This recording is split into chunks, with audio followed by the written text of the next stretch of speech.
があるとマイクみたいになりたい。でも電話してくれない。オークランドとブックレンドから世界チャンピオンバーチャルプローズ始まるよ。バーチャルプローズ。To my motherfucking man, 50 grand, the alcoholic man, and Jack a tall can in his bloodstream if he can. Biggie Smalls, the stroker, MC provoker, chocolate tie smoker, huh? I like to max and Maximas and Acuras. Your girl butt cheeks, I'm smacking, huh? The raw rapper, spine snapper, with the little, cause all my lap a shot, the ball, I ain't your fucking comforter. And if I ever fall in love, I bet I'm fucking up. Episode 54 of that World Champion Sound Virtual Pros podcast. My name is Al, a.k.a. Henny Omega, a.k.a. The Bandman, a.k.a. Bougie Nagata, a.k.a. Two-Phone Scorpio, a.k.a. Super Brazy, a.k.a. Noam Bars, a.k.a. Tony Dramaluke.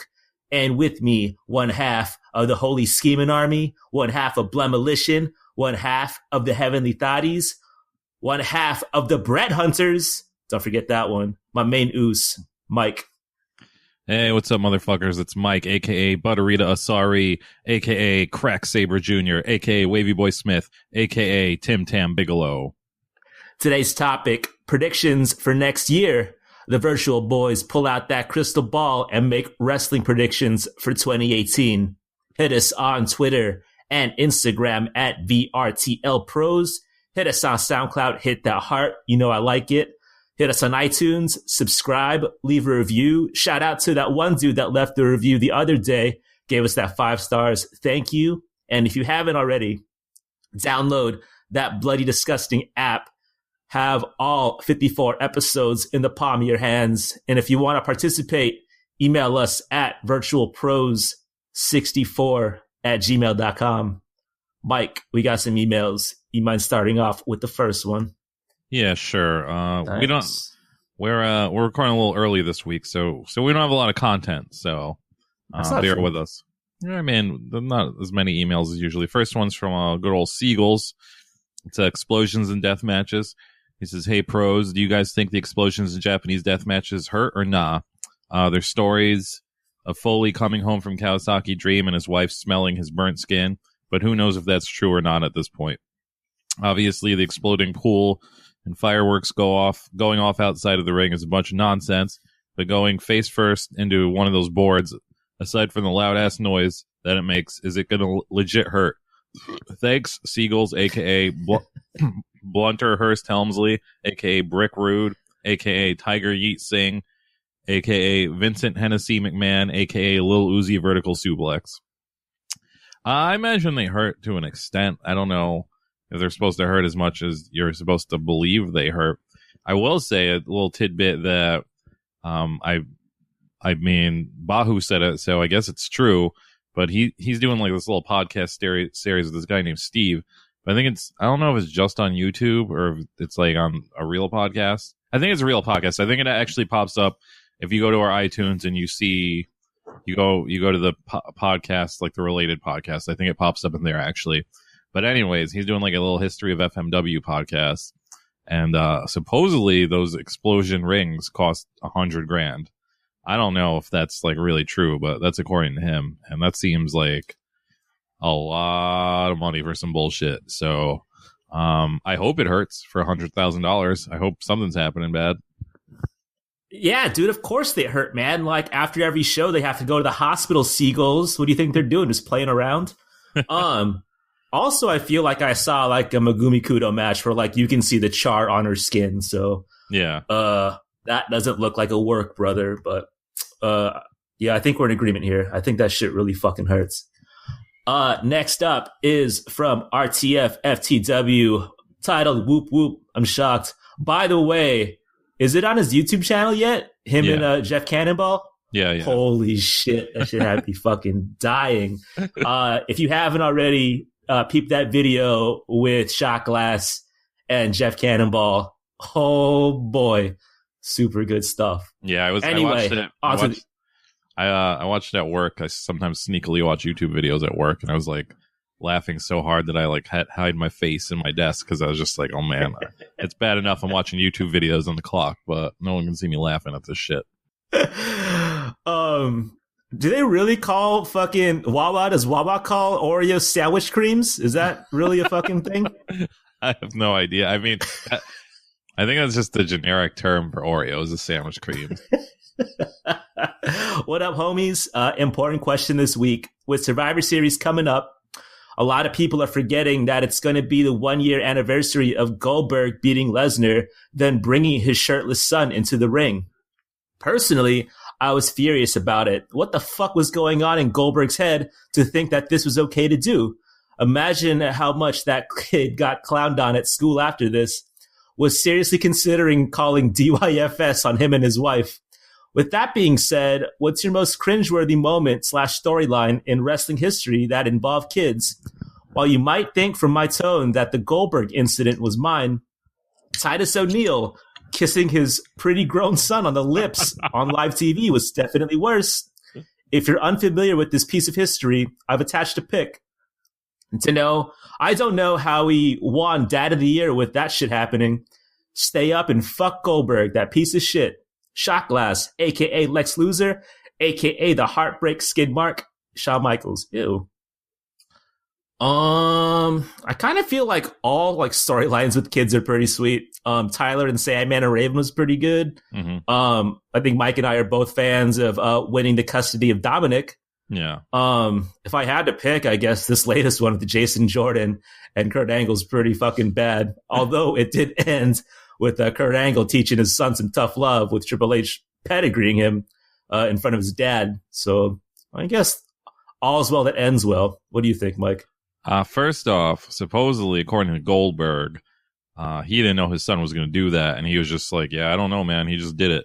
But I think he's hiding because he knew how embarrassing it was. But as far as angles with kids, Al went over like the two biggest ones in my mind. Although I will say, and the Sandman Raven one, where the little kid, where Sandman's little son says, "I worship Raven now," is like the worst acting maybe in the history of wrestling, and it's like a real low point in ECW history.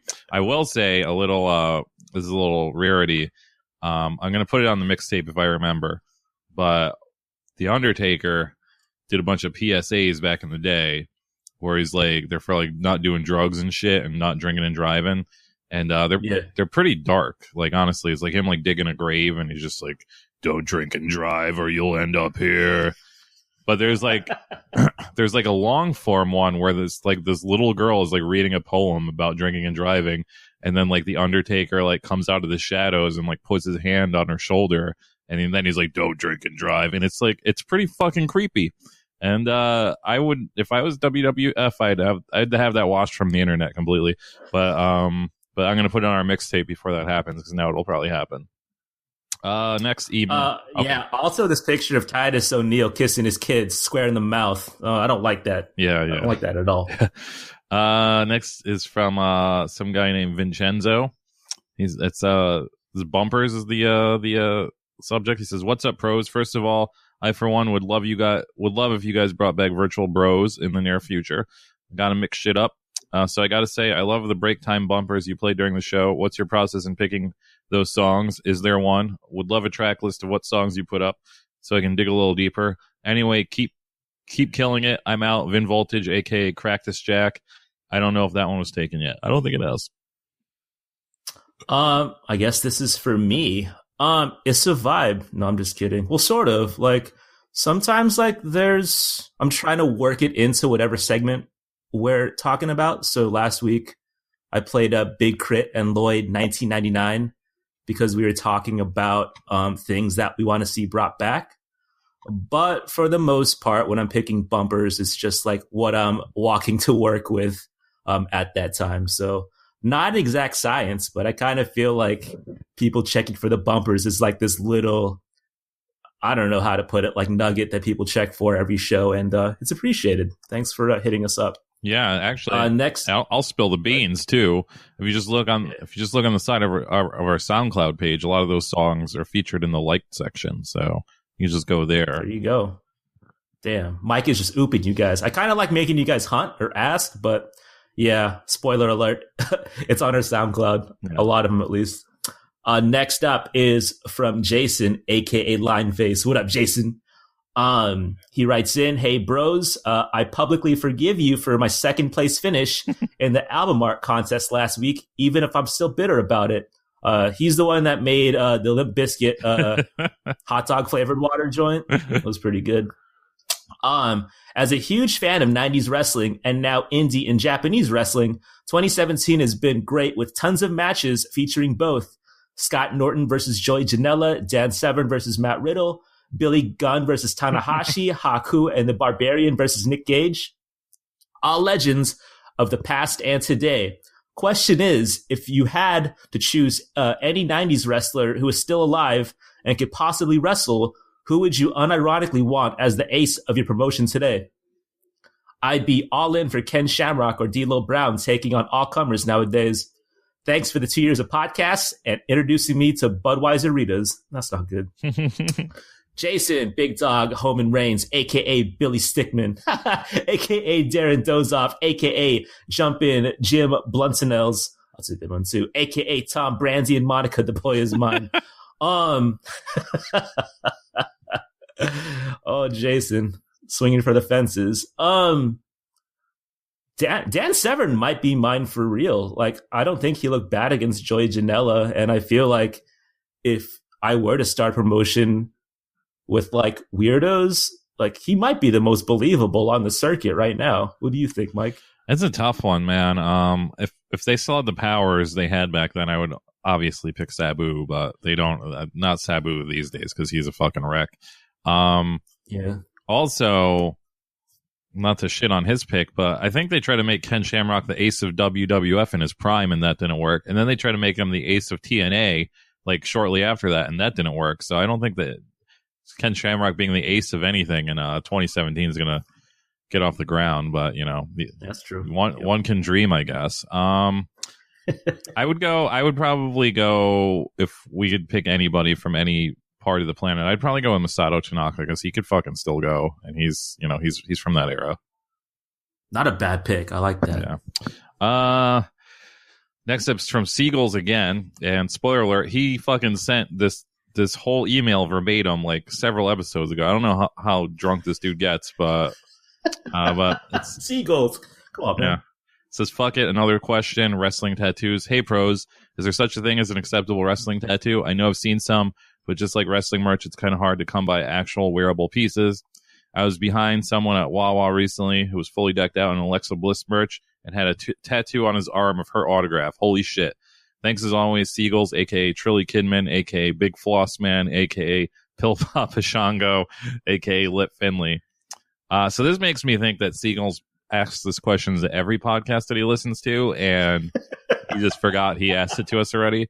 I don't remember what I said, so I'll answer it again. But I think you can have acceptable wrestling tattoos. I think the autograph of anything, not just wrestling, I think that's fucking super weird when people do that. You have to really like somebody. I've also seen some pretty cringy Sasha Banks and Bayley tattoos that people are going to probably immediately regret. But I think if you have a good sense of humor about getting tattoos, wrestling is ripe for criticism and humor. So you could get like a silly wrestling tattoo and no one would be the wiser. As far as getting serious ones, I think that's a stretch sometimes. I think you get like lucha masks and pull that off. But like, yeah, trying to get like a serious portrait of like Hulk Hogan or something or anything is like super weird. But I'm sure if you were a creative person, you get a wrestling tattoo that wasn't stupid. You're not down with the world championship belt like across the sternum at all? You seen that one? No, I don't want that. I will say, there's this show that actually Shot Glass put me onto on YouTube called Comic Trips. And it's like this dude and his wife, and they go and hunt for comics and shit. And I'm into all kinds of shit. I don't collect comics. I love shows like that. And that dude has like a bunch of WWF logos on his arm, but he has like a full sleeve, so it looks pretty cool. Like otherwise, if somebody told me they had the Ultimate Warrior logo, I'd be like, you're a fucking dork. But since he has them like all worked into a sleeve, it looks pretty sweet. But yeah, outside of that, no belts on the belly or anything like that. Friends of the show, Adam, a.k.a. Chainsaw Terry, a.k.a. owner of Dismantle, that fool has an Io Shirai fucking gang sign tattoo on his ankle that I think is pretty fucking sweet. Also, listener Casey, daggers. He has a tattoo of Manami Toyota, Bull Nakano, and Akira Hokuto. I believe it's on his thigh. And I thought that was pretty sweet. I mean, I like All Japan Women's, but I don't know if I like it that much to get them like yatted on me. But that's just me though. Next up is from Jansen, titled Swish Swish Blade.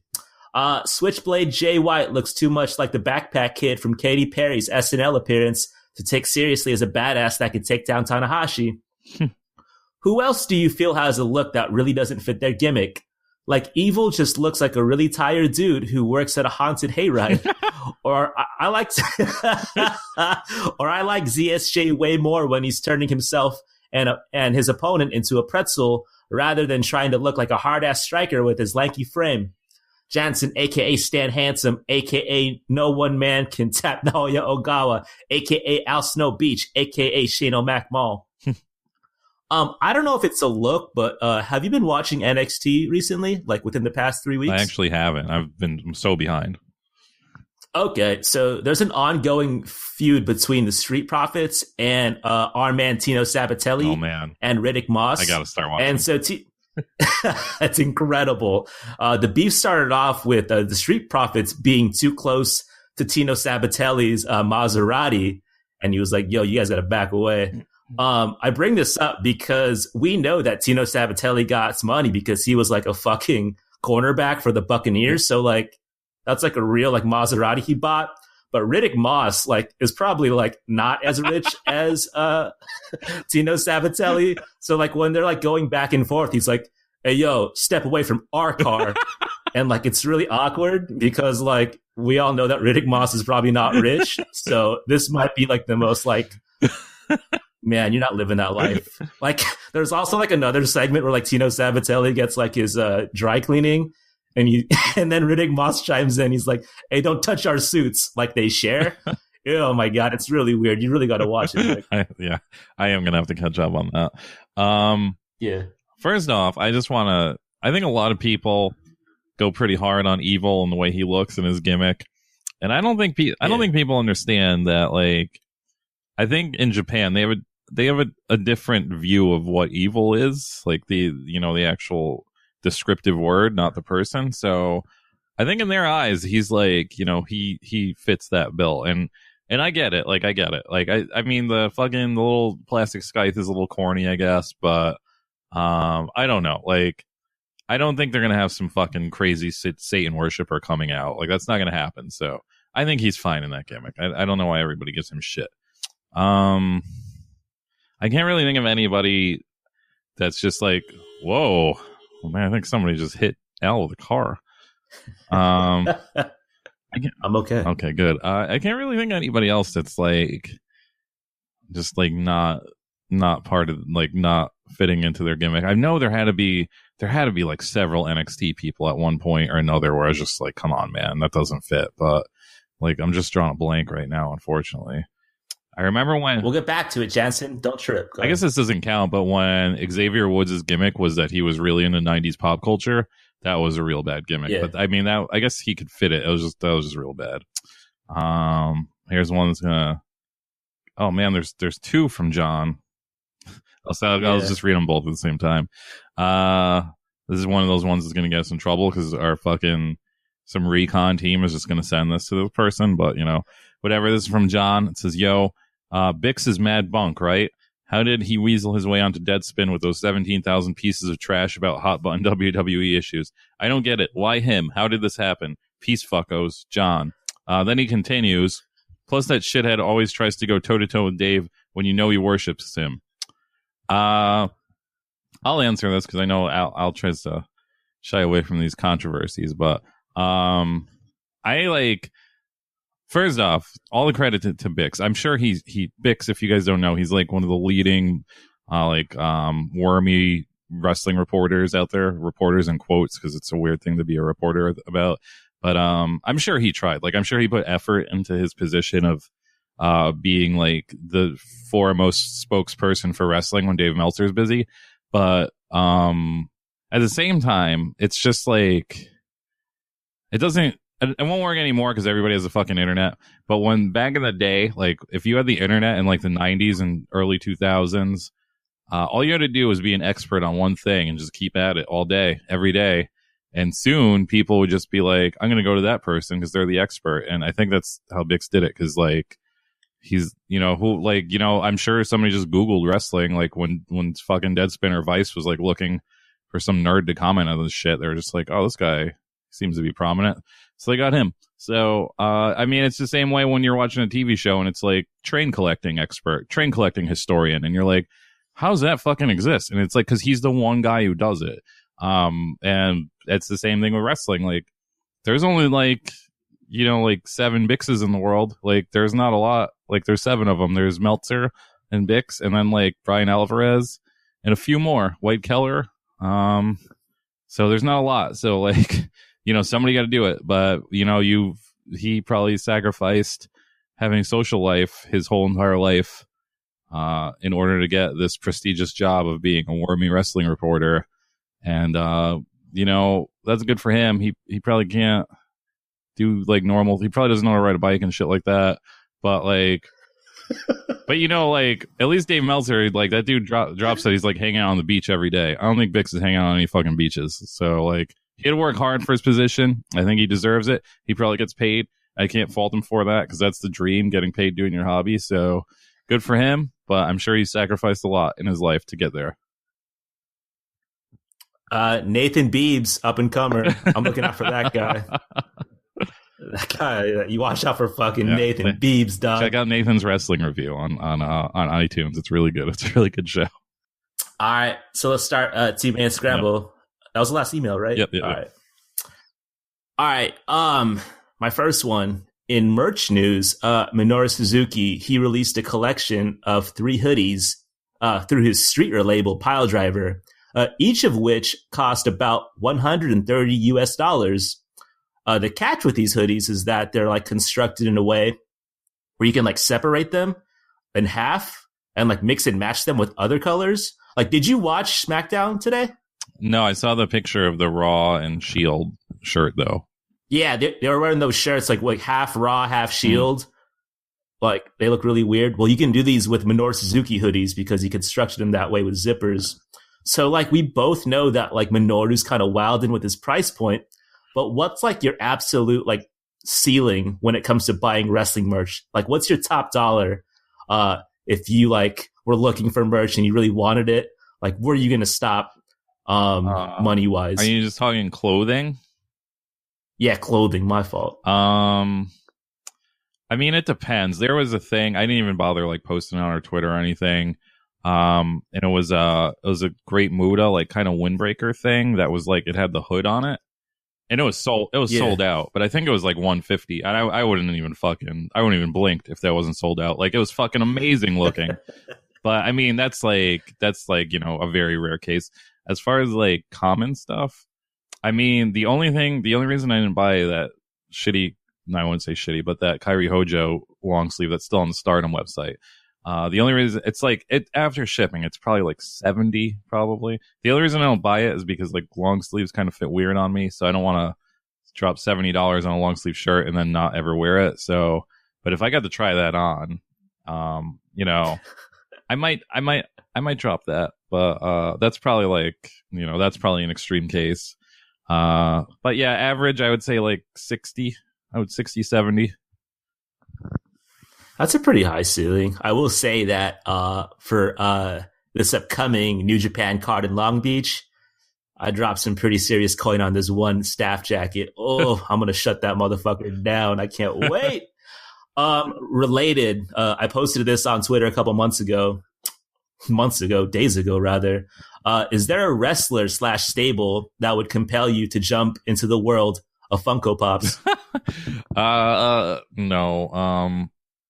I guess it would have to be. You're telling me like if they didn't drop like a wing with like Victor Quinones and like fucking Cryptic Keeper, you wouldn't like jump in? Yeah, I guess if they got like that obscure, I probably would. There's a Mr. Bean one coming out in January. Yeah. I'm probably gonna get, but yeah, I think the problem with those, like, I bought a Funko Pop, like, the first time I saw Funko Pops was at fucking Comic-Con a million years ago, and they had, like, a modest little, they had, like, a modest little booth.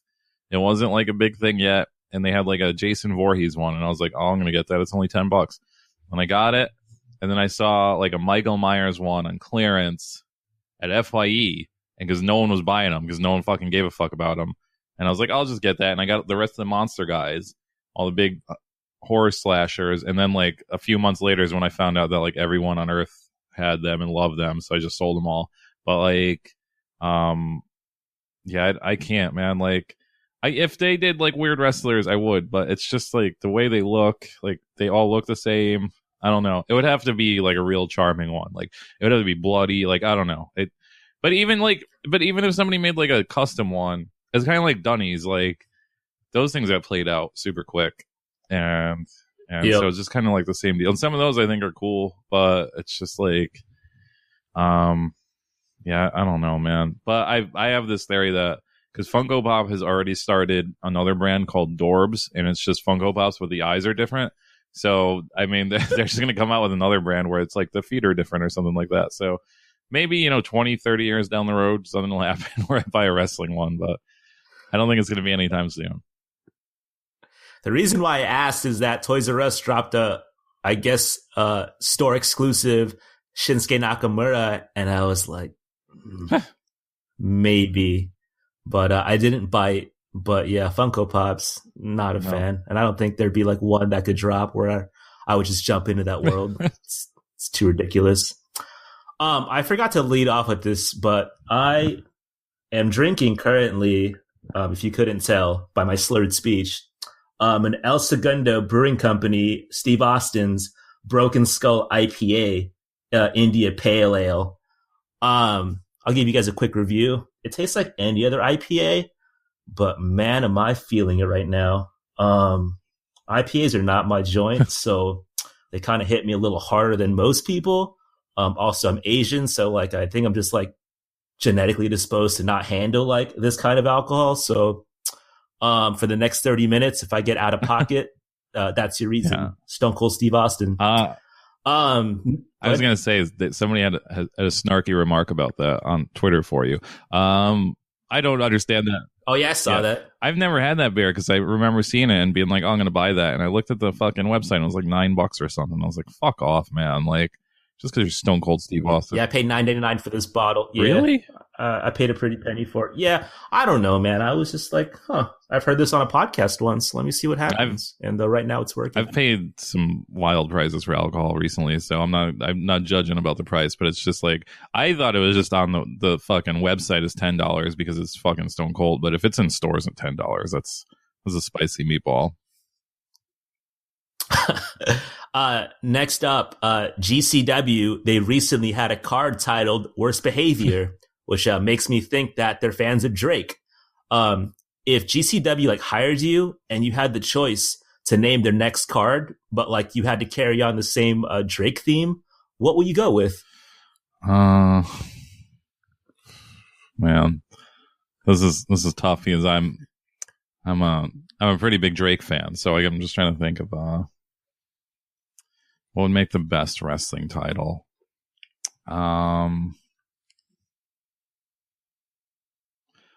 I think 0-200 is a little too played out. It would be that would be a legit good wrestling, like a name for a wrestling show, like a WWE style wrestling show. But I think it's a little too played out. I agree. Fuck. My favorite Drake song is such a fucking obscure one, and I don't even know if that's the name of it, but it's the "Don't Think About It Too Much" song, and I would call it "Don't Think About It Too Much," but I don't even think that's the name of the song. I think it's something else. I don't know song titles that well, but I would go with that. I think that'd be a pretty good name for a wrestling event. I thought of the motto. Sounds kind of nebulous, and I think people would go out. I don't know, man. I think Drake has, like, I would go to GCW Passion Fruit. That sounds kind of wild. I don't know. Just me. But, shit, man. Matt Tremont, if you're listening, think about it. My last topic, I'll leave it to you, Mike. Do you want to talk about this Chris Jericho bikini tweet or nah?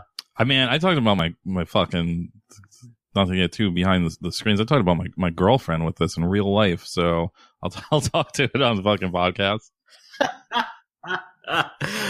So Chris Jericho, he recently tweeted, this is verbatim, also 35% of the guests booked so far are females between ages of 18 through 49.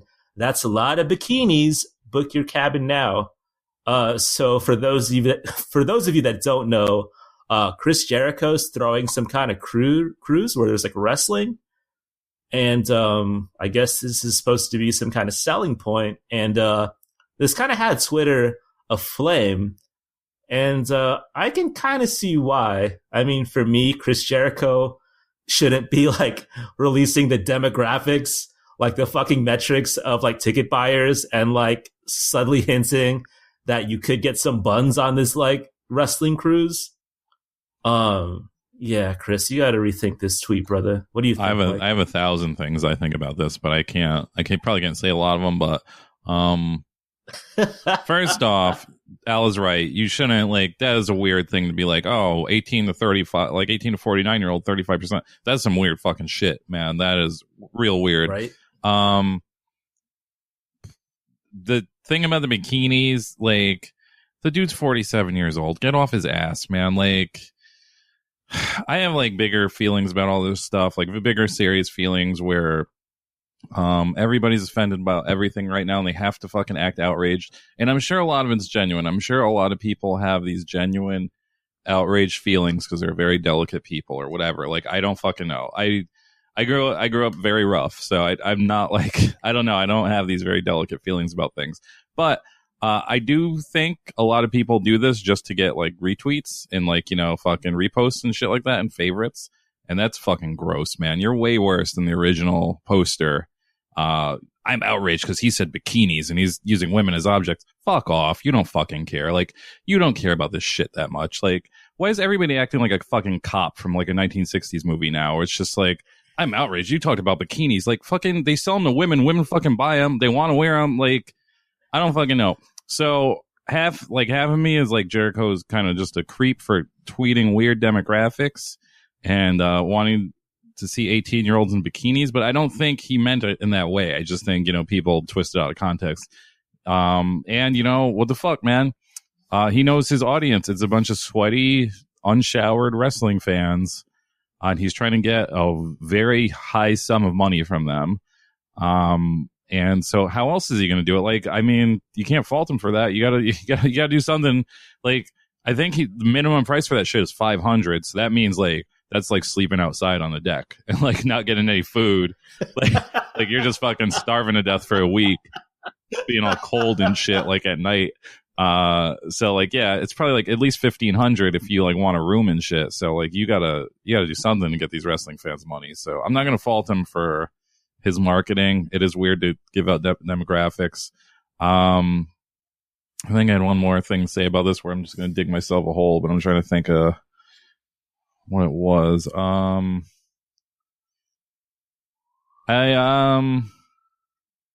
I don't know. Like, it's just, I think people need to chill out a little about that shit. Also, you know how I know he doesn't, like, he's just doing this just because he thinks this is what his fan base wants, is because like none of those women are single, man. Like, no fucking no beautiful, like, attractive young women are going on this thing single and just being like, I'm gonna wear my bikini and like fucking attract all the boys. Like, I'm gonna get married on this cruise. That's not gonna happen. Cruises are, I mean, made for couples pretty much. So like, if you're cool enough, and again, this is even more fucked up, but a lot of those demographics you're talking about, that's just somebody using their mom's credit card. You think like a 49-year-old woman is like, you don't think that's like somebody's son using your mom's credit card? Like, there's a lot of levels to this shit, Chris Jericho. I understand where he's coming from. I think the people who are acting outrageous about it just need to chill the fuck out, because like, I don't know, man. Like, you gotta pick your battles when it comes to shit like that. And like I said, everybody's talking like they're fucking cops from like a fucking 60s movie. Next thing you know, like, you can't smoke weed anymore. Like, it's just fucking ridiculous. So I don't know. Chill out, everybody.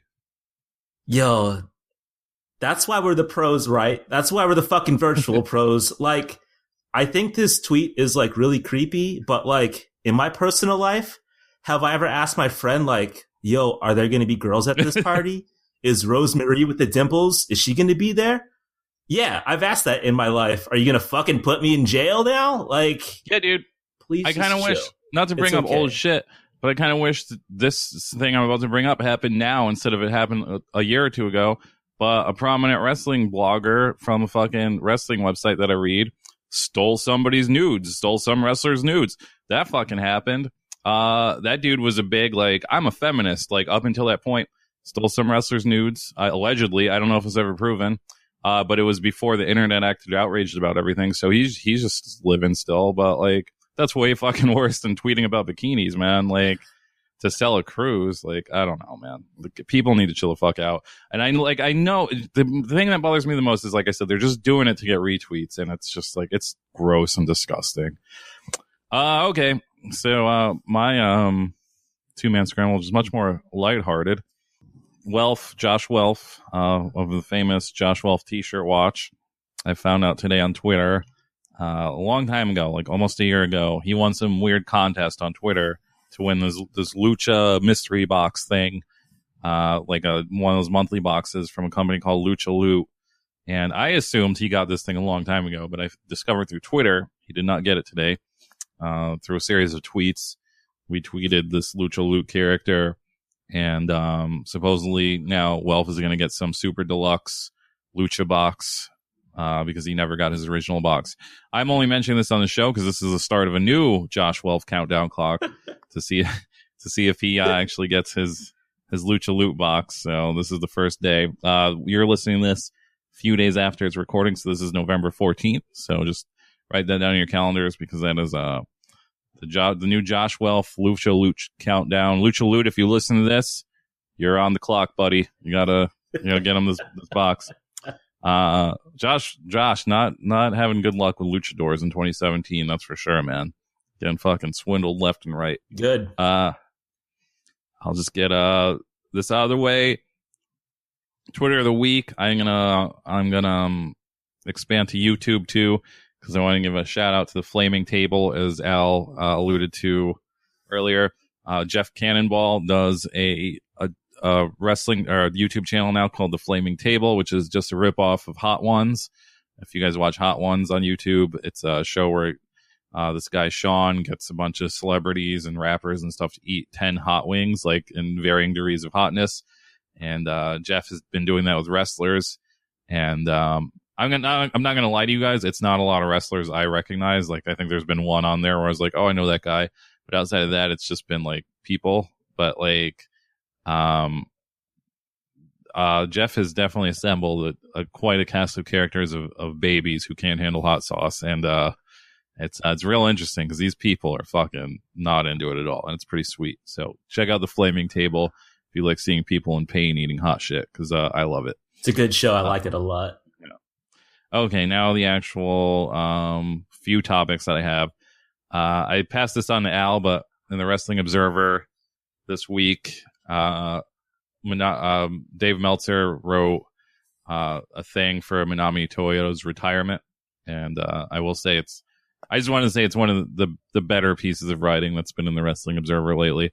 I mean, I don't really know much about Manami Toyota outside of the basics, outside of that she's this great wrestler of all time. She had one of those dirty books, she did, stuff.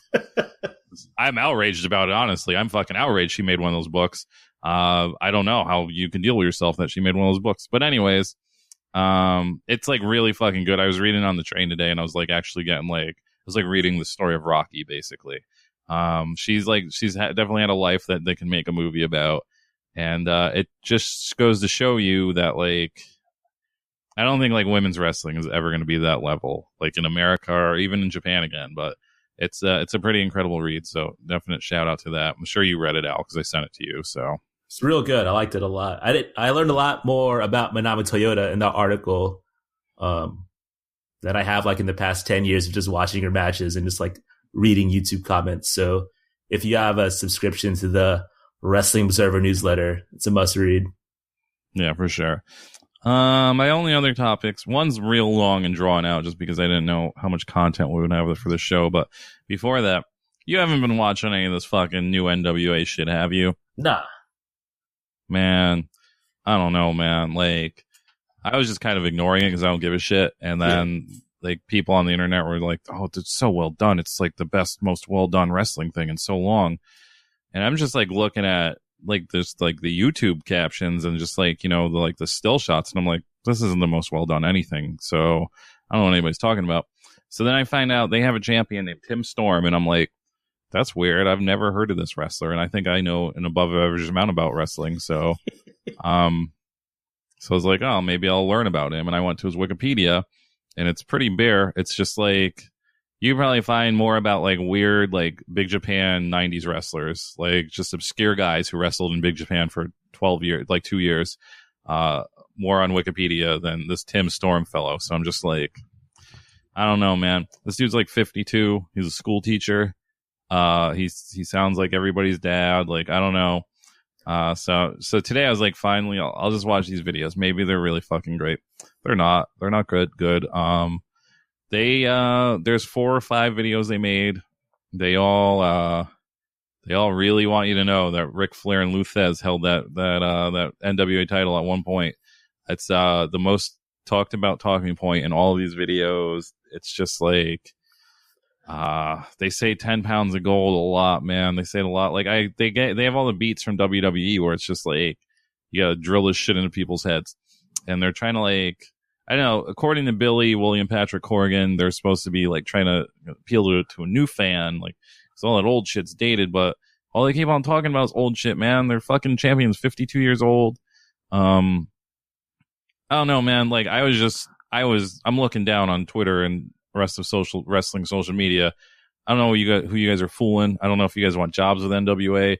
This shit's not good. It's, I think most of the weird independent shit I watch, like I think that CWF show on YouTube is fucking leagues better than this NWA shit. But I'm gonna give it a chance. Maybe it'll be good. Their first match was 52-year-old school teacher Jim Storm versus some guy that was in TNA. I don't know, some fucking guy. I will say I like the commentary a lot. I don't know who the commentary guys are, and I don't know if it's like they're going to be a fixture of this new NWA, but they're like real old school. Like they're talking about like lumbar areas and fucking just like shit, just like that kind of terminology you don't hear in wrestling anymore. So I was real into that, but everything else about that shit sucks. So I don't know, man. I mean, maybe I'm in the wrong. Please don't write us in. Just tweet me. Just be like, no, you're wrong. That NWA shit's good. Because I don't know. Like a lot of people seem to be talking it up and it sucked. So strong recommendation to avoid. Don't even watch it now. Don't bother. Okay. So my only topic, my only interactive topic, and it's a little virtual bros, a little sort of. I like that. So I went to Philadelphia last weekend, and I stumbled upon a restaurant called Lucha Cartel. I went to this restaurant called National Mechanics because they had this crazy like Bloody Mary bar, and we wanted Bloody Marys, so we're like, oh, let's go to this.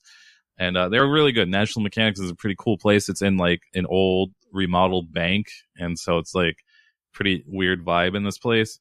And before I left, I saw like on they have like one of those little compliment cards that come with a bill, and had the name of their other restaurant, and it was called Lucha Cartel. So I was like, oh man, like usually these lucha fucking themed things are fucking lame as hell. And we didn't have any plans in Philadelphia, and it was around the corner. So I was like, yeah, let's go check out this Lucha Cartel place. I was with my girlfriend, and I've tried to keep the wrestling shames away from her, but I'm just like, let's check this place out. Let's go get a drink. So we go over there, and it's like, just for like background, there's a place literally down the street from me called Lucha Lucha. It's a burrito place. It's San Diego style burritos. I don't know if that means anything to Al, but it means jack shit to me. But like supposedly, like according to like a lot of websites and blogs here, it's like some of the best burritos in Brooklyn. But like I don't know, man. I don't think they're all that, but whatever. And that place is called Lucha Lucha, and like the extent of their like wrestling memorabilia is like a few lucha masks on the wall. There's another place in the city called something or other, and they also sell tacos. And again, it's like maybe a few more lucha masks. It's not real deep in like wrestling shit. It's just like the name, and that's it. They don't have like themed menu items, nothing. This Lucha Cartel place, it's pretty decked out. Like all the art's pretty sweet. They have like a big margarita list, and they're all 90% of them are named after wrestlers. That I saw like a projection screen rolled up, so I'm thinking they either show wrestling or like show Santo movies there at some point. I didn't check the actual food menu that deeply, but I think the food was a little wrestling themed. Also, I could be wrong about that, but it was a cool spot. So if you're in Philadelphia, check out Lucha Cartel if you're into lucha shit. But my question to you, Al, was if you had to start a Japanese wrestling themed restaurant, and the goal was for it to be successful, I will give you the little bonus that it would obviously be started in like a real food city like New York or San Francisco or LA or Chicago. You don't have to start it in fucking Alabama. Like it would be started in a major metropolitan city. What would your game plan be? So would you what kind of food would you serve? Would it be like themed food with like names after wrestlers? What would like the decor be? How hard would you go with the decor? What would be your like business plan to be successful? I think I got it. Okay. All right. So I would open in LA, and I know for a fact because I've seen this on YouTube. I think wrestlers, like the young boys, have to cook for like Yuji Nagata and shit, right? Yeah. And like they only make one dish, and I think it's chanko nabe. So chanko nabe is like, I guess essentially like a stew where like you just throw in like a bunch of cabbage and like potatoes. Like you just want to bulk up. This is what like sumo wrestlers eat. I think I've seen Finn Balor like fucking cook this for like his fucking senpais. So like I would open this in LA. It would be like very minimalist, and like I would just show like old like Fujinami and like Riki Choshu matches, and I think it'd be a hit like amongst like the Reddit crowd where they'd be like eating food that like wrestlers really eat. I think the overhead for chanko nabe is really cheap. Cabbage is not expensive. So, you know what? The fact that I'm talking about this openly, I might regret it because people might steal this fucking idea.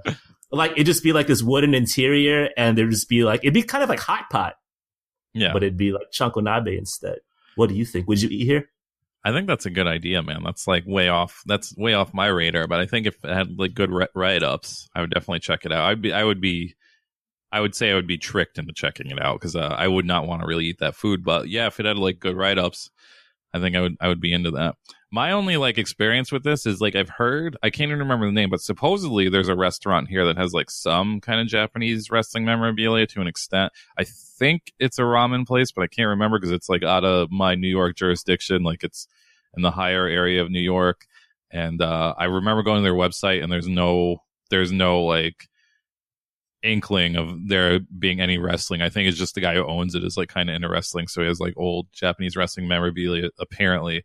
But like I think I would go the opposite of you though, where I would be like, it would be like it would just be like an all-out assault of like the senses of just wrestling shit. I think because I think that's like the only, I don't know, man, like I think that's where all these places go wrong. I mean, I can't say that. I don't own restaurants, and all these places seem to still be open. But like anytime I go to one of these places, it's just like, even like that wrestling themed place in Chicago, we didn't go there, but like I remember just like looking at pictures, and I'm just like, this place looks fucking. It closed down, so you couldn't actually. Yeah, but it was just like, you know, it just seemed like real half-assed. Even like the WWF restaurant was pretty half-assed when I went there. I mean, I wouldn't be like a WWF restaurant because that's like ridiculously kind of like Hard Rock Cafe style, but I think I would definitely like plaster it with like a lot of like old Japanese wrestling magazine photos and shit like that, and definitely have wrestling playing, just all kinds. As far as food, I've recently been to that place Kenka here a couple times, which I know at least one of our listeners who recommended it to me has been there, but and that's like basically like an izakaya. And I think that would be the best bet. I would think that it would either be that kind of thing where it's just small plates of like weird food, or I think if I was to really try and get the same kind of crowd you are, the Reddit crowd, I'd have to go the steak route, because that's what. Yep, I was gonna say that the safe bet is like making like a Ribera ripoff. Yeah. I think that's like the safest bet, but I think that's like, I think if you get the izakaya, you could at least get like non-wrestling fans. I think you go in the steak route. I don't think people understand that outside of wrestling. I think that's a strict wrestling nerd thing, but it would definitely be fucking super popular with those people at least. But yeah. So yeah, if you guys have your dream Japanese wrestling themed restaurant, be sure to write us in with your ideas at VRT or virtualpro64@gmail.com. But yeah, before we move on, this San Diego burrito spot near your place, do they just put like fries and guacamole in this shit or what? No, I mean, like, I've only eaten there twice. Like, to be honest, to get into it, they opened like right before my neighborhood started getting like super gentrified. So I was like, fuck this white person burrito place, because like there's a burrito place down the street from me that I like a lot more, and they fucking ended up getting priced out and moving out. And now like I hate that place even more. So I've only eaten there a couple times and it was all right. And I don't think I had a burrito once. I just had tacos and shit. So, but I know it's like San Diego style burritos in Brooklyn, and like, supposedly, like I said, it's some of the best burritos according to a bunch of websites, but I don't know what the fuck they do. But as far as I can tell, it's just like regular like Mission style burritos. Fucking Denzel from Real Nerd Hours right now, just listening to this segment, just fucking tight. But do you know, is San Diego like known for their burritos or something? Do you know? So, I've been to that Lucha Libre themed, burrito spot in San Diego, and like, I thought it was really good. I think it might be the same. I think it might be the same people, maybe. Oh, for real? Like, do they have like a pink theme and shit? Like, is there a section of that restaurant where you can eat like inside of like ring ropes? No, this place is like super small. You can't even really eat inside of it. All right. Today's topic, the virtual boys pull out that crystal ball and make wrestling predictions for 2018. Please stay tuned. You can't tell me nothing. You can't tell me nothing. You can't tell me. I had a dream I could buy my way to heaven. When I awoke, I spent that on a necklace. I told God I'll be back in a second. Man, it's so hard not to act reckless. To whom much is given, much is tested. Get arrested, guess until he get the message. I feel the pressure under more scrutiny. And what I do, act more stupidly. Bought more jewelry, more Louis V. My mama couldn't get through to me. The drama, people suing me. I'm on TV talking like it's just you and me. I'm just saying how I feel, man. I ain't one of the Cosbys, I ain't go to Hill, man. I guess the money should've changed them. I guess I should've forgot where I came from. Wait till I get my money right. Then you can't tell me nothing, right? Excuse me, was you saying something? You can't tell me nothing. You can't tell me nothing. You can't tell me nothing. And today's topic, predictions for next year. The virtual boys pull out that crystal ball and make wrestling predictions for 2018. Mike, did you listen to the 2 episodes we weirdly made this year? Was it this year? Last year? We made 2 predictions episodes. It was pretty funny. I don't know why. Yeah, it was October last year and like January this year, but I didn't listen to the second one. Is it just more wrestling predictions? Yeah, it's just more wrestling predictions. It's hilarious. Yeah. I don't know why we did that, but it's pretty funny. Well, that's cool. Yeah, I didn't listen to the second one, only the first one. So, I was listening back to the past 2 episodes where we're making predictions, and I'm pretty much an oracle. A lot of the things that I called fucking happened. I will say that I'm still waiting for like seizure endings and Tino Sabatelli to make his main event like spot at SummerSlam. But October 12th, 2016, I fucking called it that Kairi Hojo, aka Kairi Sane, would be making a WWE appearance. I also said that Shinsuke Nakamura would not have any tight merchandise in 2017. I was right about that. I was completely wrong about Nakamura versus Brock Lesnar this year at WrestleMania. But, you know, a bad shot is better than no shot, as they say in basketball. That payroll prediction where I thought that we'd get paid out by some like federation, that didn't happen, but sort of. We did get signed though. So yeah, I mean, we did get signed, right? We got signed. Our shirt, like, not yet wasn't like featured prominently on TV, but the year's not over yet. Like, we're still everyone's fucking dad in the game. Everyone's still buying our fucking flows. So, you know, I'll take that as a W. I think my last prediction was like people like flipping on Cody Rhodes. People didn't do like a full 180 on him, but like some people did, I feel like. Oh, I called that Dave would rate a match 6 and 1 4 stars. God, I'm so fucking good. But yeah, for the most part, I was pretty spot on. How did you do, Mike? Do you recall? I said Mauro Ranallo would get in trouble. It wasn't for what I said he would, but he did get let go for a little while. I did say he would get let go for talking about Dave Meltzer, which he didn't do, but they started doing that on New Japan regularly.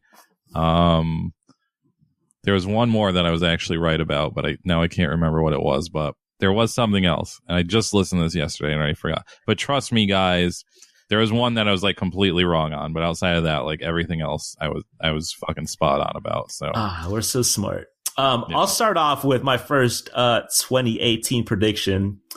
You know, if I was a betting man, I don't think Kairi Sane is going to hold that title in the near future. Like, it'd be a little bit too much, like seeing as she just won that tournament. So I do think for the Mania NXT, they're going to give America a little taste of the insane shit that she used to do back in the land of the rising sun.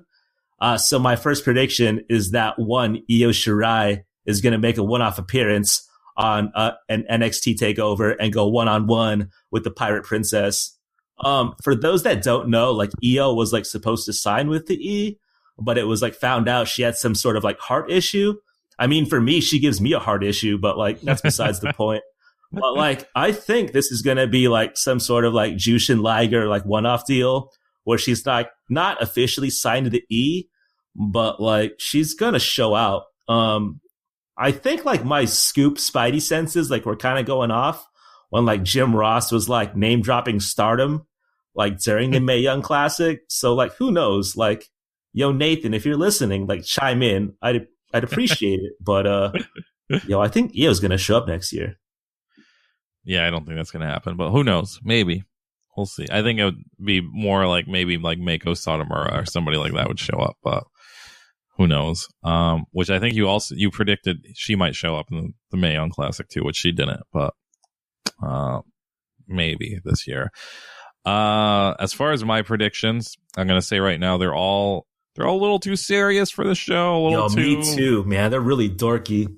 Yeah, mine are a little too dorky, a little too nerdy. They're all fucking negative, and they're all pretty basic. So I'm sorry in advance. But I don't know. That's just where my mind was when I came up with these. And we only had a few days, so I usually have a little more time to think about this shit. But my first one, I guess I'll start with, is that I think that first off, 205 Live is going to definitely be over in 2018. That's not going to be a show beyond 2018, but I do think they will do at least one wild ass stunt before it finally gets canceled. I think I don't know what. I think the easiest thing would be they're gonna do the, oh my god, is this a shoot promo thing, where maybe they fucking start shooting about like their conditions and stuff like that, or maybe they'll do some kind of like wild Vince McMahon got blown up in a limo type shit. But I think it's more likely that they'll do the are they shooting now? Is this shooting? Is this real? I think they're gonna at least try that. And I also have a strong feeling the show 205 Live will finally be canceled with Drew Gulak as the champion. I think another theory is that maybe the big wild ass stunt is that they just send them all the independent promotions after they do the shoot. Like, so it's like they quit. It's basically like they'll get to redo the CM Punk thing with like 15 wrestlers that don't really matter and see how that goes.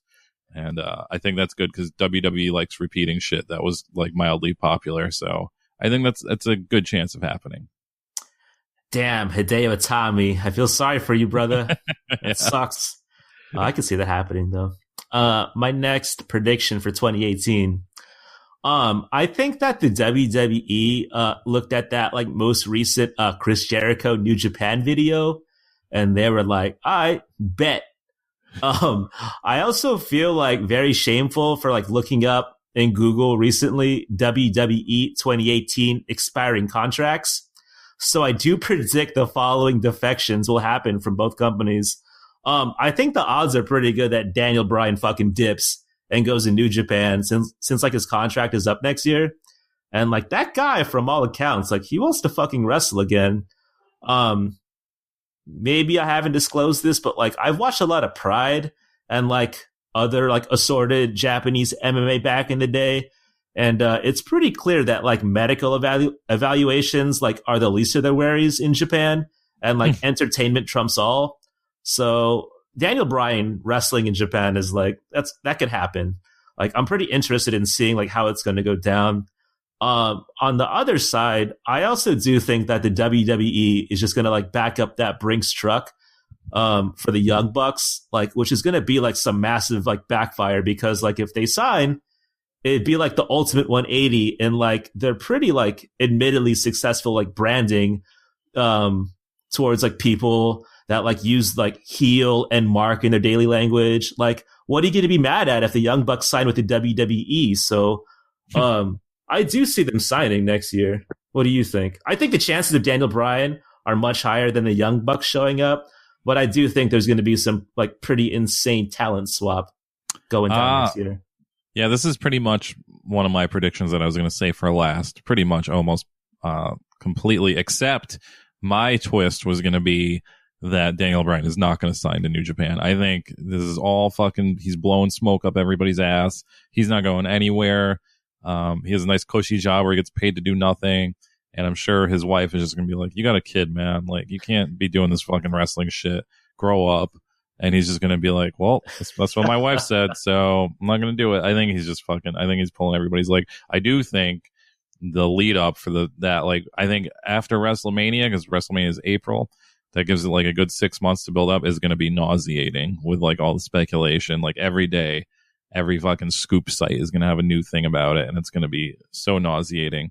I will like to continue on with this prediction though. I will say this, what made me think about it a lot today was I listened to last week's Art of Wrestling, the Colt Cabana podcast. He had the Young Bucks and Kenny Omega on, and those dudes talk about their merch and their marketing even more than we talk about ourselves.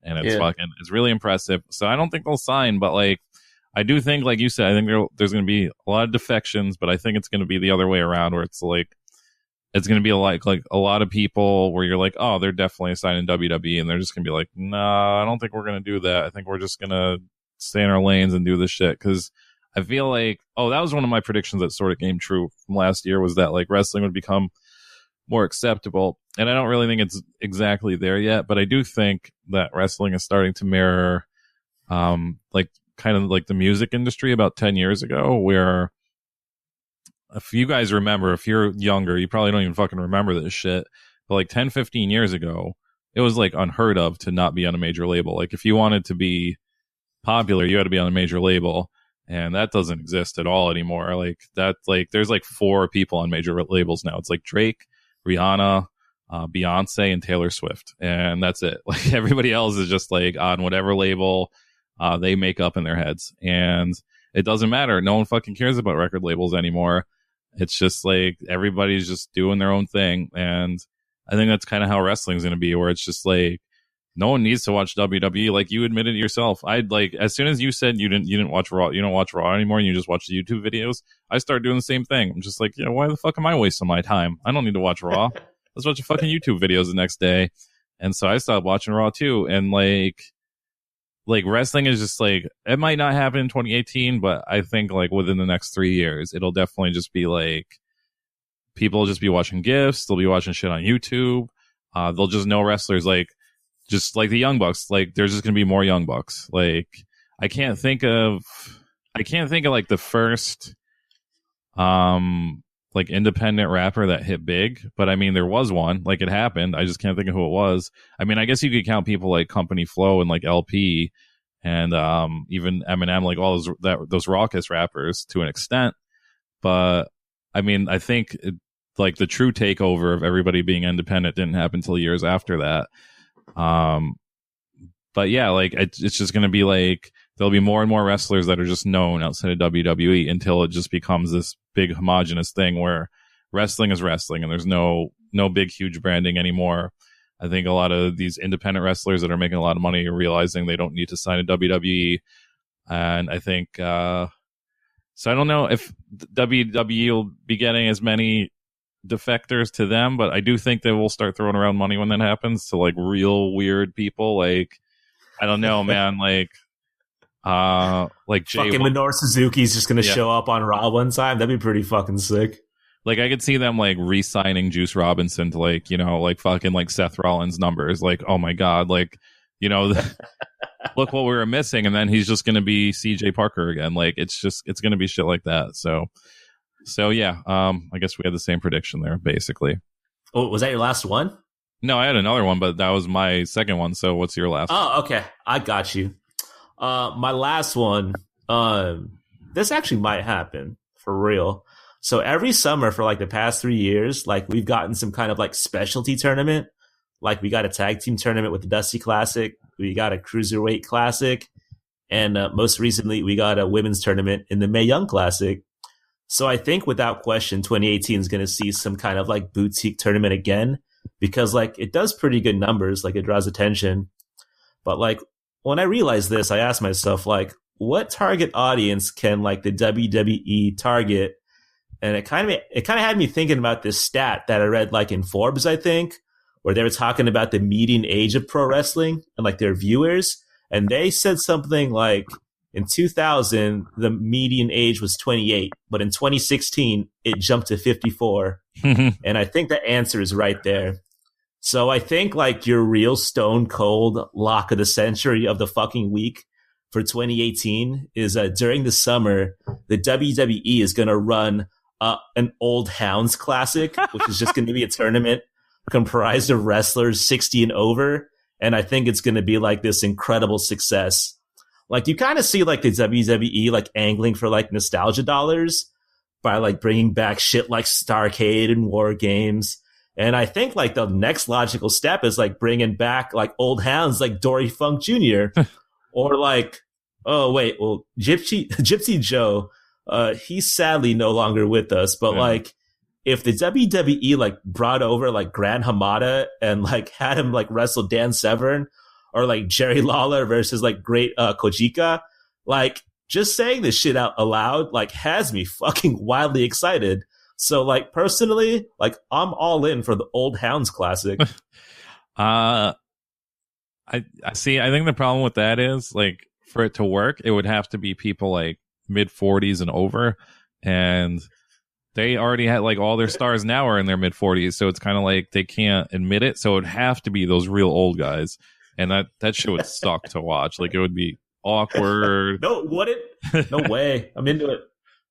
Terry Funk would win definitely, but I think if they could just admit it and do like the over 50 senior tour, like golf does, like I think it could work, but I mean they could do some cool shit with it. Like I'm sure like Dean Malenko would lace up his boots like one more time to do that shit. Like they could get people like that to do it because it's just a one-off. So like maybe get Ricky Steamboat back in there like he did like a few years ago. I think he's like 75 years old now, but you know, whatever. They get people in there. I mean, maybe I don't know. I don't know if WWE is like willing to admit their age when it comes to shit like that, but I do think it would be a huge success if they did it. Okay, my last one is this is like the most shooting fish in a barrel thing, and it's like something that every fucking website predicts every day. And that is, this is my stone cold lead pipe lock. And it is that TNA is super going out of business this year. This is like, no more fakes. It's really fucking happening. This year, they're going out of business. And this is only for my own personal, I guess, satisfaction, because for the last few years, I don't really want TNA to go out of business. I'm not one of those hateful people like that where I'm just like, I want to see them fail. but I want it to happen just because I know when WWE buys the library, there's going to be thousands of hours of new content because they're going to make the Rise and Fall TNA. They're going to just make so much shit about how much better they were than TNA. And my like ultimate goal is for them to make a TV show, just like highlighting all the dumb shit TNA has done over the years. And because there's so much and there's no way to keep up with it unless I got that fucking bunk ass TNA streaming service, which I'm not going to get. But like, that is my dream for somebody to just like make highlight shows of like all the stupid stuff TNA has done because there's so much of it. And so I'm just really hoping this is the year that TNA finally calls it quits. Because, I mean, I don't know why they're still going. So just fucking do it. I mean, it's good for wrestlers getting a paycheck, but outside of that, I don't even see the point in doing it anymore. So TNA, your days are numbered. If that means my boys John Pollock and Wei Ting come back, I'm all for it. Please, I want that law in my life again on Sunday nights. Up next, the mixtape with Dr. Death, Steve Williams, Kenta, all capital letters, Wild Pegasus, and Akira Taue. Please stay tuned.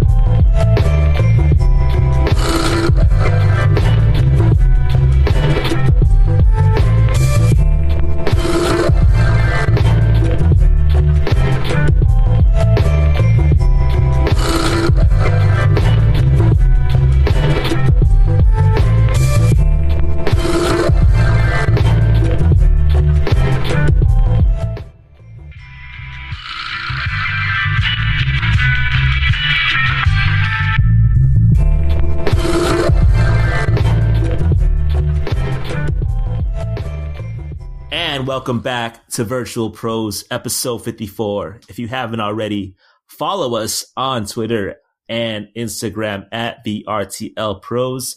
Hit us on SoundCloud, hit that heart, you know I like it. Hit us on iTunes, subscribe please, and leave us a review. And if you haven't already, download that Bloody Disgusting app. Have all 54 episodes in the palm of your hand. And if you want to participate, email us at virtualpros64@gmail.com. We got some bangers on the mixtape tonight, and I'm excited to talk about them.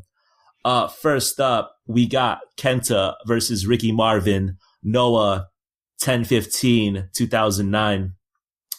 This match, it came across my Twitter timeline, I believe from Rob Naylor, but like I've seen people tout this match as like the greatest sub 2-minute match of all time. So I was like, I got the time. I'll check it out. Ricky Marvin, do you remember about do you remember hearing about him during like these tape trading days? And what did you hear about him? Yeah, for sure. Like he was like this great fucking guy. And like I thought about that while I was watching this, and I looked at his Wikipedia and I was just like, I don't know why I would have heard of him because he seemed to be in Mexico until he was in Noah. And like by the time Noah was like going full bore, I wasn't really tape trading anymore. So he must have did like spot shows in Japan before that or something. Yeah, I remember Ricky Marvin. He had like blonde hair, and I was like, well, that sounds like Ricky Martin. That's kind of cool. But I do recall him like being touted as like the number one high flyer in the game. But like during this time, I was like out of the tape trading era, so I do recall hearing good things about Ricky Marvin. Kenta, he comes out to TI. What you know about that? And like I 100% believe that the WWE should have just fucking cashed out and like licensed this shit for Kenta. Like he would have been like a much bigger deal if they did that. This match starts off hot, all capital letters, with Ricky Marvin diving outside onto Kenta during his entrance. There's some like really ridiculous super kicks being thrown here. You hear some real sickening thuds. Like I bet he fucking scoffs at people slapping their legs because he's not doing that here. There's a near fall in this match where Ricky Marvin, he like reverses a go to sleep into like a Rana pin that had me going fucking nuts. In some, not to spoil it, but they jam packed a lot into like 2 minutes. And Rob Naylor's right. This might be the best sub 2 minute match I've ever seen. More matches should be like this ultra sprint. What did you think, Mike?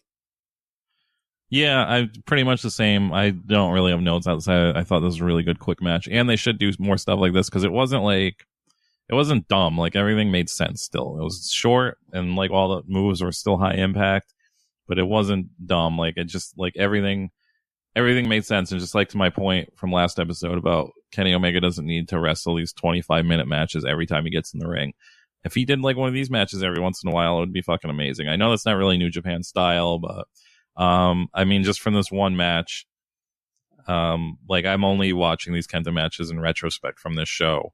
And like, it seems like, you know, they're really building him up to be this huge badass, and it obviously worked because he was a huge badass. So, yeah, shit like this really goes a long way in making a person look like a huge badass. And it was like Ricky Marvin sold the ass beating probably longer than this match was after the match. So I thought that was pretty cool. My first match of the night, and again, just in case you guys don't know, we are a mixtape on YouTube. Just search Virtual Pros Mixtape, and you can follow along at home with all these matches, little bonus things here and there. But so my first match is a match I knew existed, but I don't think I ever watched. I knew it existed back in the tape trading days, and it's Akira Taue versus the Tommy Dreamer from All Japan Pro Wrestling, January 1995. So I will admit this match is 4 minutes and 24 seconds long. This is not the best sub 5 minute match you'll ever see. That's for sure. And, I did probably more like work researching the origins of this match than I did watching it. But, the things you need to know about this match is this is old Tommy Dreamer. This is before the black pants and the black t-shirt Tommy Dreamer. This is handsome Tommy Dreamer. Like, fucking chiseled face and wearing like regular wrestler panties Tommy Dreamer and wearing a cape to the ring Tommy Dreamer. But the thing about this is this happened in 1995, January 1995, which was a few months after his fabled feud with Sandman, where he became hardcore. But it was right before, it was like a month or so before his fabled, like the beginning of his feud with Raven, where he became like the Tommy Dreamer we know today. So this is a very weird transitional period for Tommy Dreamer. I did some research. So he was on this whole All Japan tour. This was like the giant, the New Year's Giant, like, yeah, I think it was like the Giant New Year's tour, New Year's Giant tour, something like that, 1995. He was basically brought in to be Johnny Smith's partner in an All Asia Tag League tournament, which was like some bunk ass All Japan tag titles they had when they were in their glory days, and they could have these dumb titles. Actually, those titles I think still exist for some reason, but he did. So I went through his whole thing. He did a lot of losing on this tour.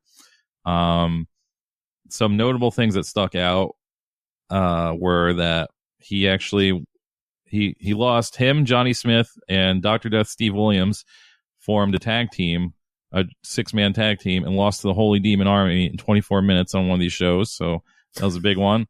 There is a 10-minute match with him and his partner Stan Hansen versus Kikuchi and Mitsuhiro Musawa. So that exists out there, maybe on tape. I don't know. His most high-level win, and it wasn't even really high-level win on this whole tour, was he beat in a singles match Manikea Mossman, which was 2 months into Mossman's career. So that's why he beat him in 9 minutes. Mossman was out in All Japan in 95. I thought he was like a 98, 99 guy. That's weird. Yeah. Oh. And another thing notable about this show that this match took place on, this was the same show that Kobashi and Kawada had a 60-minute draw that got 5 stars in the Wrestling Observer. This was on the same card as that.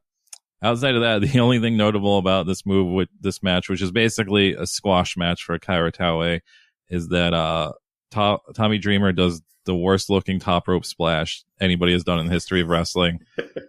I don't know if he was trying shit out. I don't know if they're like backstage. They're like, the one thing we need you to do is a top rope splash. Like, you need to do that. I don't know if Stan Hansen bet him. Like, I don't know the origins of trying this top rope splash, but Man, that is what sold me on putting this match on the mixtape as soon as I saw that, because it's like, it looks like if any of us common men had to do a top rope splash, basically, where we're just like, what the fuck are we doing? And you're just like, you jump like you've never done any like jumps in your life before. So it's under 5 minutes. It's worth watching just for that. So check it out. What'd you think, Al? All right, so like Tommy Dreamer, he comes out topless and like in underwear, which like feels like wildly wrong and like a little vulgar, as like I'm used to seeing Tommy Dreamer and like hardcore cafe t-shirts and black Dockers. Akira Taue, he comes out, and I guess like for whatever reason, they share like a theme song. Like they didn't bother to like switch songs. So I thought that was really weird. The baby blue red All Japan ring. This is the second best ring behind the Sega Saturn ring. Dreamer, he throws 2 drop kicks at Taue, and like the air that he gets on these drop kicks is so fucking bad. Like I've jumped into my bed like more convincingly than like Tommy Dreamer throwing drop kicks. These look awful. So my guess was, since this was 95, this was like sort of like a young boys match. Like since they're both like coming out to the same theme song and they're both like wearing red panties, which like makes me think, like, do you think that they're forced to wear red underwear because Giant Baba wore red underwear? DVR, let us know if that's the case. Like, because I think Inoki wore like black panties, so like the young boys, or the young lions, I mean, wear black underwears. I think that might be the reason they're wearing red. Since I did so much research, I mean, Taue was well into his career at this point. The only other old person he wrestled in. Oh, was he? Okay. Yeah. The only other old person he wrestled in a non-tag match on this tour was Mighty Inoue, who was already like 50 something years old. So yeah, it's good. That's a safe bet that they maybe had to wear red panties. You're right. My second to last note was like, if you're like really, really, really like turned on by like abdominal stretches, you're going to love this match. But this was really weird. I was really excited to watch it. Like I even texted Mike, like, what the fuck is this? I'm really like hyped to see this. But I did have a question for you. If you had to pick, what match do you think you would have liked to have seen more in 1997? Akira Taue versus Tommy Dreamer at the ECW Arena, or Akira Taue versus Tommy Dreamer at Budokan Hall in 1997? Oh, definitely the ECW Arena. That would add a whole different feel to it. Yeah, like Akira Taue came out in like Dockers and like a fucking like black All Japan shirt, and they had like a street fight like atop of like Raven's Nest. Oh my god, that would be like a top 5 match of all fucking time. My last match of the night is Keiji Muto versus Dr. Death, Steve Williams, New Japan Pro Wrestling, 10/19/1987. This is the TV version of this match. It's filmed at the Fuji City Gymnasium. Steve Williams, he comes out to Born in the USA by Bruce.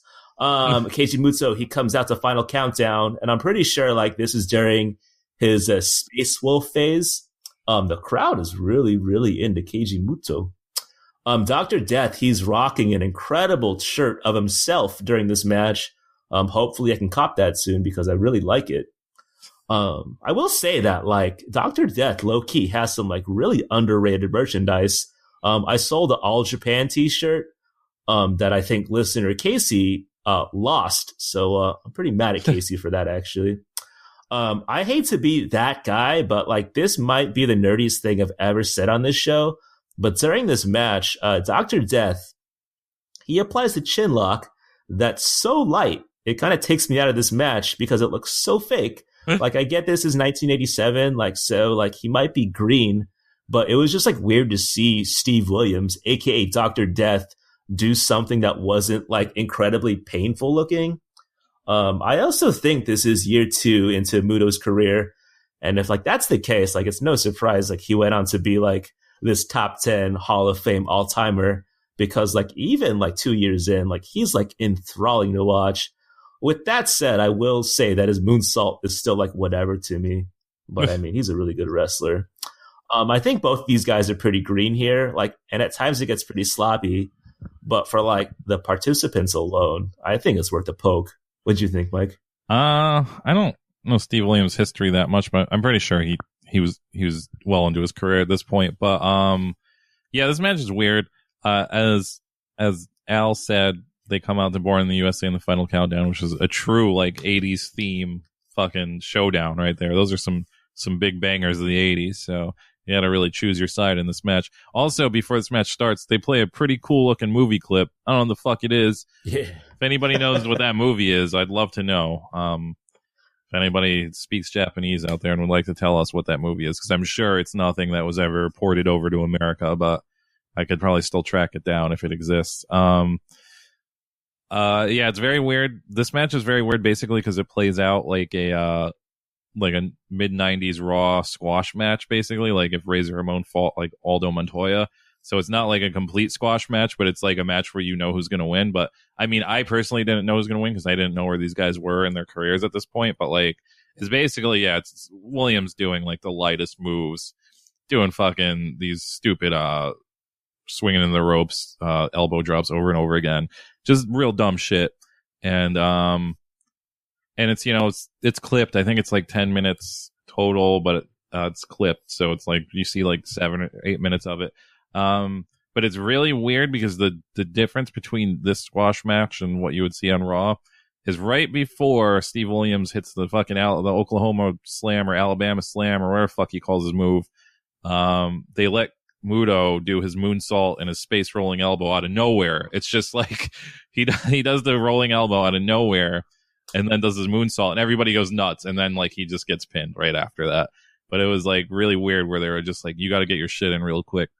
Yeah, it's like a good curiosity piece. I wouldn't say it's essential or anything, but also Muto's tights are out of this world. They're like this real deep purple and they're tight. They look like Lycra. They're it's not a good look. I'm glad he switched up that look like a couple years later.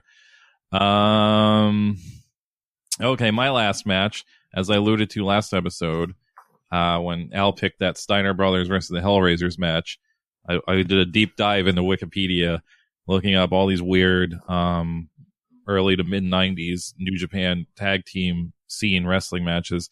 And I discovered this tag team that existed there that consisted of Scott Norton and Hercules Hernandez, who called themselves the JURASSIC POWERS. And I was like, oh man, that sounds exactly like something I'm into. So so I started just checking off all the matches I'm going to be adding to this mixtape in the future. So there's a good chance I'm going to ride out the rest of 2017 with these New Japan matches. But this match is the JURASSIC POWERS of Scott Norton and Hercules Hernandez versus young Chris Benoit, known as the Pegasus Kid at the time, and less old Jushin Liger. This match begins with a promo by Norton and Hernandez where they make sure to let you know 100 times that Benoit and Liger are much more smaller than them, that they're very little guys compared to these big JURASSIC POWERS. It's true. Also, in that promo, Hercules Hernandez, the name of this thing, this is a tag league, and at the time they called it the Super Grade Tag League instead of the World Tag League, which they call it now. I didn't know that, so I thought Hercules said the Super Great Tag League, or is the Super Great? Yeah, I thought he said the Super Great Tag League, and I was just like, man, he really is into this tag league, and he's just calling it Super Great. That's really cool. But it just turns out the name is Super Grade and not Great. While I was watching this match, I thought it's very weird because I saw both Liger and Norton wrestle in 2017. I didn't see the other two guys wrestle because they're in heaven. But I've seen Liger and Norton wrestle in 2017, and this match took place in 1993. So that's pretty fucking crazy. There's a part where Norton does the double suplex to Liger and Benoit over the ropes, and Benoit lands very awkwardly on his fucking neck, and that could have been like concussion number 1 in his life that led to his untimely end. We'll never know, but you know, there's proof of that here. Speaking of which, is this the first time Chris Benoit has been on this mixtape? I think it has. I think I've gone this long without putting Chris Benoit match on this mixtape, which is fucking crazy because this is kind of more or less another glorified squash match. Although I will say, the crowd is going ape shit anytime Liger does any offense in this match. This is probably the peak of Liger's popularity because they're fucking losing it anytime he does anything. So that's pretty cool. I also noted that Hercules has the body of a man that will die from wrestler complications in 10 years. And that is exactly Hercules' fate. He died 10 years later from wrestler complications. Outside of that, they play their theme song is the song from Over the Top, Winner Takes It All, Loser Takes the Fall, which Scott Norton was famously in, even though he's only in it for like 10 seconds, but he's still living off that fame, like, years later. So good for him. This is a fucking, I don't know, man. I'm fucking so into this. I'm all in. I already have my next Jurassic Powers match planned for next week. I already got it down. We're going to go through a whole Jurassic Powers run probably, because I think there's only 4 matches that I could find, but yeah, I love this match. It was fucking great. It was great to see a very young Chris Benoit, a very bloated Hercules, and a very pissed off Scott Norton. What did you think, Al? Okay, so Hercules, this clip starts off with a promo by him, and he says that there's a saying that a good little man could beat a good big man any day of the week. And that's never been a saying, Hercules. I'm going to put that out there. I'm also wildly confused that 2 beefcakes are wrestling fucking juniors in the tournament. Like, what kind of fucking arrangement is this? Like, it's not fair. Like, the fucking Jurassic Powers have like 200 pounds over these juniors. So, like, that's not a fair fight at all. Wild Pegasus's mask fucking sucks. Like, don't at me. It really stinks. Yeah, so this match starts off, and like the size difference is like fucking jarring. Like, it looks like NBA players like playing 2-on-2 with like a local rec league at 24-hour fitness. Like, I initially was like, this is gonna be some fucking bullshit. But yeah, like Scott Norton and Hercules, aka the Jurassic Powers, they get knocked out of the ring, and then like they eat some dives, and then like they come together to like, I don't know, calm each other down, and like they hold each other by the back of their heads. And I was like, man, they might kiss. They like really might fucking kiss for real. Like, they should have kissed, but they didn't. Spoiler alert. Hercules Hernandez, he kind of looks like Matt Hardy. If like Matt Hardy hung out with like Alistair Overeem for 8 weeks, like they kind of look the same, right? It's just me. I don't know. They look like twins. Jushin Liger, he like breaks up a pin by like jumping on Scott Norton's back and like stomping on it repeatedly. Scott Norton gets up and he asks the ref, what the fuck was that? And I start fucking dying. Like, anytime like good cursing happens in wrestling, like it makes the match like 8 billion times better. Like, Scott Norton like sounded for real mad that Jushin Liger was up to his antics. Oh my God. I might make this an Instagram post later, because like I watched this like 10 times and like it just got funnier and funnier every time. I dug this match a lot. Like, the story of Liger and Benoit, like using their guile, using their quickness, using their smarts to try and beat these 2 oafs was like wildly entertaining. Like, I do wonder though if like Scott Norton in the back like just fucking let Hercules have it and like demanded like half of his check, because I swear to God, like Hercules wrestled like 8 seconds of like this 10-minute match. Yeah. With that said, highly recommended. One of the funnest matches like we've ever seen on the mixtape. That was episode 54 of the Virtual Pros podcast. If you haven't already, Instagram, Twitter, VRTL Pros. Tell a friend, tag a friend. We'll see how that goes. Hit us on SoundCloud, hit that heart, you know I like it. Leave us a review and subscribe on iTunes. It really helps a lot. And if you haven't already, download that Bloody Disgusting app. Have all of our episodes in the palm of your hands. And if you want to participate, email us at virtualpros64@gmail.com. Mike, what are you grateful for? I'm grateful for everybody that listens and that is listening to this while they travel to the places maybe they don't want to go and maybe they do want to go. I always like hearing, it always warms my heart to hear people listen to us when they take long drives. So if you're doing that right now, thumbs up to you guys. We love you guys. Episode 55 in a couple of weeks. Appreciate you all. Thank you.